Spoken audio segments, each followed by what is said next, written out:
పూరా లోకల్. నమస్తే, welcome to పూరా లోకల్. పాక్లోని ఉగ్రవాదులకు కాలరాత్రి అంటే ఏమిటో భారత్ చూపించింది.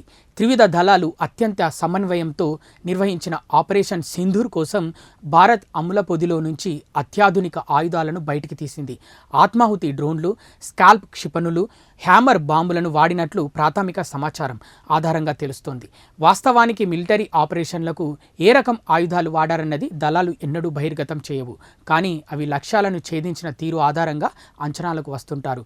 తాజాగా ఆపరేషన్ సింధూర్లో 9 ఉగ్రస్థావరాలను నీలమట్టం చేసేందుకు వేర్వేరు ప్రదేశాల నుంచి ఏకకాలంలో దాడులు నిర్వహించారు. ఈ దాడులకు దళాలు ఆత్మాహుతి డ్రోన్లను వినియోగించినట్లు తెలుస్తోంది. వీటిని లాయిటరింగ్ మ్యూనిషన్ అని వ్యవహరిస్తారు. ఇవి నిర్దేశించిన ప్రాంతాలను చేరుకొని లక్ష్యాలను గుర్తించి వాటిపై విరుచుకుపడతాయి. వీటిల్లో నిఘా సామర్థ్యాలు కూడా ఉంటాయి. భారత్ అమ్ముల పొదిలో ఈ రకం డ్రోన్లు చాలా ఉన్నాయి. వీటి వినియోగంతో మన దళాల వైపు ప్రాణనష్టం ప్రమాదాన్ని నివారించవచ్చు. దీంతో పాటు కదులుతున్న లక్ష్యాలను ఖచ్చితంగా ఛేదించేందుకు వాడతారు. స్కాల్ప్ క్షిపణులను స్ట్రామెడో అని కూడా అంటారు. వీటిని ఫ్రాన్స్ అభివృద్ధి చేసింది.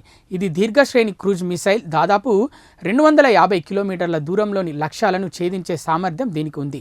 శత్రు దేశాల్లోకి చొచ్చుకెళ్లి దాడి చేసేందుకు వీటిని వినియోగిస్తారు. దీన్ని యుద్ధ విమానాలపై నుంచి ప్రయోగించే అవకాశం ఉంది.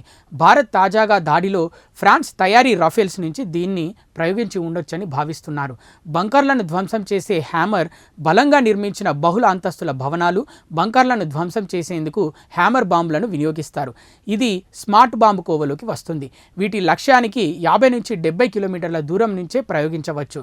ఎంత ఎత్తు నుంచి దీనిని ప్రయోగిస్తున్నారన్న దానిపై ఇది ఆధారపడి ఉంటుంది. భారత్ దాడి చేసిన లక్ష్యాల్లో జైషేకు అత్యంత కీలకమైన బహవల్పూర్లోని మర్కజ్ సుబాన్ ఉంది.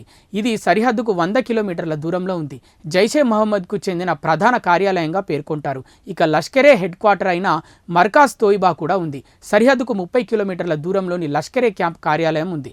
ఇక్కడే 26/11 ముంబై దాడులకు పాల్పడిన ఉగ్రవాదులు తలజార్చుకున్నారని సమాచారం. పాక్లో ధ్వంసం చేయాల్సిన ఉగ్రస్థావరాలపై దాడులను ఎయిర్ ఫోర్స్, ఆర్మీ, నేవీ సమన్వయం చేసుకున్నాయి. అతిపెద్ద ఉగ్రస్థావరాలైన బహవల్పూర్, మురిద్కేలను ధ్వంసం చేసే బాధ్యత వాయుసేన స్వీకరించినట్లు తెలుస్తోంది. ఇక మిగిలిన వాటి సంగతి ఆర్మీ తీసుకోనుంది. నౌకాదళం తన నిఘా వ్యవస్థలైన PTI విమానాలు, MQ-9 డ్రోన్లతో సహకారం అందించింది. ఇవి ఇప్పటివరకు ఉన్న అప్డేట్స్. మరిన్ని అప్డేట్స్ కోసం చూస్తూనే ఉండండి పూరా local, your choice for local voice.